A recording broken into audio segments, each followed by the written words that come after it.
guys, assalamualaikum warahmatullahi wabarakatuh.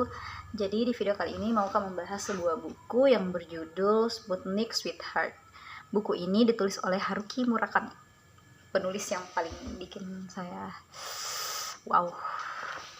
Jadi dari sekian banyak buku atau dari beberapa buku, bukan banyak, mungkin saya cuma baca 2 atau 3 buku tahun ini, tapi yang lain itu tidak tuntas saya baca, sedangkan buku ini saya habiskan dalam 1 malam.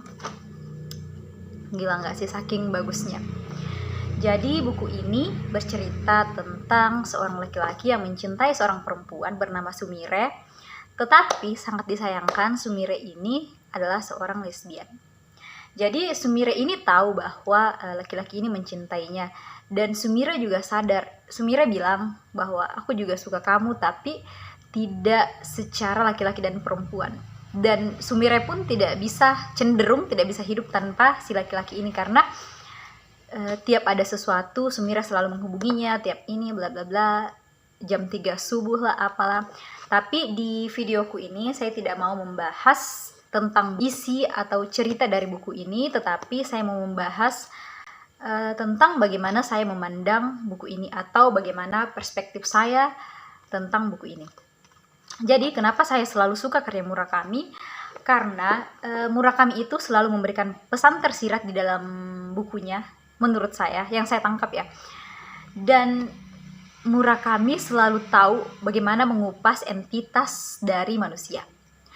Jadi di sini, di buku ini saya belajar bagaimana tentang sebuah kehilangan, tentang sebuah kerelaan, bagaimana si laki-laki ini merelakan atau bisa tabah, bisa sabar menghadapi semua gejolak yang ada di hidupnya, termasuk Sumire yang ternyata adalah seorang lesbian. Tapi dia tidak bisa berbuat apa-apa tentang itu.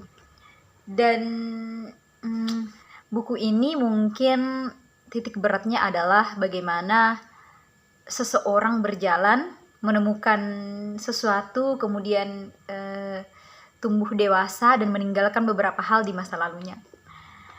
Ini titik berat dari buku ini yang saya ambil, yang saya tangkap, atau intisari dari sini yang saya baca. Selain itu, ini adalah khas dari Murakami, yang dimana psikologis manusia, bagaimana manusia memandang sesuatu, bagaimana manusia bahagia, bagaimana manusia berani menghadapi sesuatu yang sebenarnya sangat beresiko. Contohnya adalah Sumire pada akhirnya menyatakan perasaannya pada perempuan yang disukainya.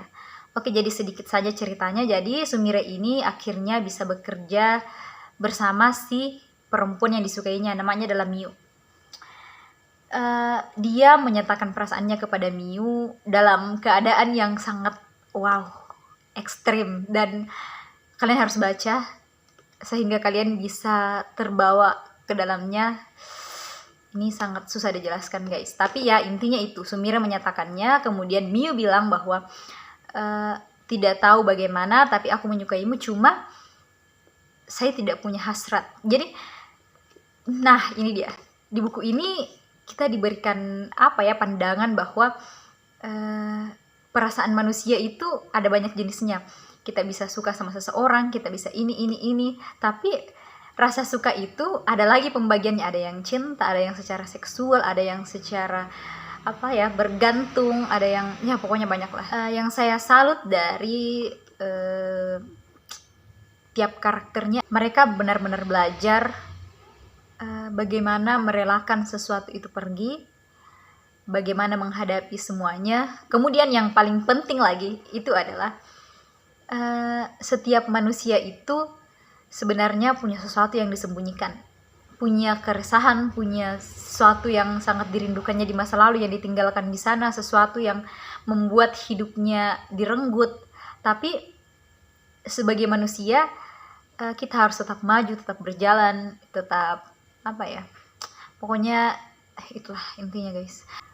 Satu hal yang harus ditarik juga dari buku ini adalah kita selalu punya teman di dalam perjalanan. Jadi setiap orang itu berarti dalam kehidupan, mau kenalnya sebentar, mau kenalnya begini, mau begini, tapi memang setiap orang itu punya kesan, setiap orang itu punya makna tersendiri dalam kehidupan kita. Jadi itu, ini salah satu yang penting dari buku ini ya.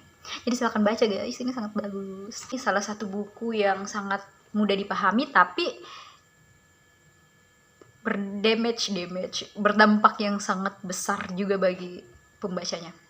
Oke, jadi jujur saya sangat bingung guys harus menjelaskan buku ini seperti apa lagi, karena ya betul sekali Murakami itu tidak Murakami tidak terlalu berfokus mungkin pada cerita atau alur, tapi Murakami mungkin lebih berfokus pada perubahan emosi, perubahan sikap pada entitas manusia, pada emosi manusia. Dan gila, kalau kalian baca bukunya Sepotong Senja Untuk Pacarku dari Seno Gumiro, mungkin Murakami hampir seperti itu. Murakami itu menghidupkan suasana, menjelaskan sesuatu secara detail. Lupa guys, lupa. Jadi misalnya dia ada adegan di pantai dan bagaimana caranya Murakami bisa menjelaskan keadaan di pantai itu dengan detail sambil membawa kita ke dalam, sambil bikin kita berhayal-hayal soal pantai itu. Jadi oke banget guys Murakami.